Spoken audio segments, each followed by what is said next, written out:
பொண்ணுங்கள அறையறது, தொப்புள கிள்றது, நான் commercial hero அந்தஸ்த இழந்ததுக்கு இதுதான் காரணம். இந்த மாதிரியான கேரக்டர்கள நிராகரிக்கிறதால, கமர்ஷியல் பட நாயகனா வெற்றி படிக்கட்டுல ஏற முடியல அப்படின்னு சித்தார்த் வெளிப்படையாவே ஒத்துக்கிட்டு இருக்காரு.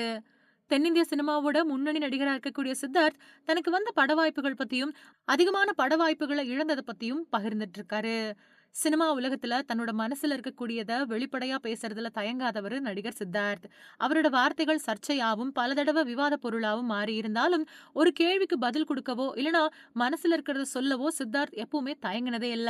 அந்த வகையில சமீபத்துல நடந்த ஹைதராபாத் இலக்கிய விழாவுல சித்தார்த் தன்னோட மனைவியும் நடிகையுமான அதிதி ராவ் ஹைதரியோட தாயார், திறமையான பாடகி, அப்புறம் எழுத்தாளர் வித்யா ராவ் கூட பேசினாரு. இதுல அவங்க 2 பேரும் சினிமா அப்புறம் இலக்கியத்தோட பல்வேறு அம்சங்கள பத்தி விவாதம் பண்ணாங்க. சுவாரஸ்யமா அவங்களோட விவாதத்துல ஒண்ணு, ஆண்மையோட நச்சுத்தன்மை அப்படிங்கிற கருத்தையும் ஆராயக்கூடிய ஒரு பேச்சு இருந்துச்சு.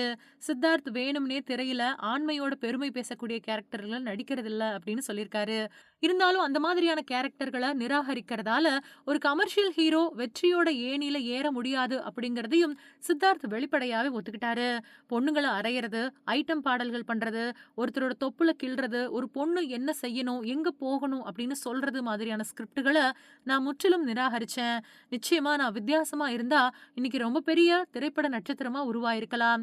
ஆனா உள்ளுணர்வாக நான் விரும்பினத செய்யறேன். மக்கள் என்னோட நோக்கத்த புரிஞ்சுக்கிறத நான் விரும்புறேன். இன்னைக்கு நான் பெண்கள மதிக்கிறேன். பெற்றோர்கிட்ட குழந்தைகளோட நல்லா இருக்கேன். நான் அழகா இருக்கேன் அப்படின்னு மக்கள் என்கிட்ட சொல்றாங்க. 15 வருஷத்துக்கு முன்னாடி நான் நடிச்ச படங்கள அவங்களோட குழந்தைகள் பார்க்கலாம். இது ரொம்பவுமே சந்தோஷமான ஒரு உணர்வு.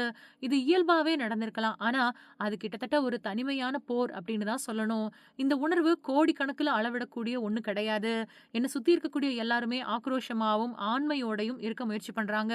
நெறைய பேரு எல்லாரும் ஆண்களோட வழிய உணராதவங்க, அப்படி அந்த மாதிரி இருந்தாலும் கூட, திரையில அழறதுல நான் சந்தோஷம் அடைஞ்சேன் அப்படின்னு சித்தார்த் சொல்லியிருக்காரு. ஒரு நடிகரா 20 வருஷத்துக்கும் மேலா சித்தார்த் வழக்கமான வணிக ரீதியான படங்கள்ல இருந்து விலகி இருக்கக்கூடிய முயற்சியில, தன்னோட பல்துறை திறன ஆராய்ந்த படங்கள்ல நடிச்சாரு. அது மட்டும் இல்லாம ஒரு வழக்கமான ஹீரோவோட எல்லைகள தாண்டி போனாரு. அவரோட சமீபத்திய தயாரிப்பான சித்தா, கதை முக்கியத்துவம் பெற்றதுக்கு ஒரு எடுத்துக்காட்டு. ஆனா, இப்ப வரைக்கும் பெரும்பாலும் சித்தார்த் பின்தங்கி தான் இருக்காரு. சமீபத்துல தமிழ் காதல் படமான மிஸ் யூ படத்துல நடிச்சாரு சித்தார்த். இப்போ நயன்தாரா அப்புறம் மாதவன் இவங்கள முக்கியமான வேடத்துல நடிக்கக்கூடிய டெஸ்ட் படத்தோட வெளியீட்டுக்காக காத்துட்டு இருக்காரு. சமீபத்துல ராம் சரண் படமான கேம் சேஞ்சர் இயக்குனர் சங்கரோட அடுத்த படமா வெளியாக இருக்கக்கூடிய இந்தியன் 3 படத்திலயும் அவர் ஒரு முக்கியமான கேரக்டர்ல நடிச்சிருக்காரு.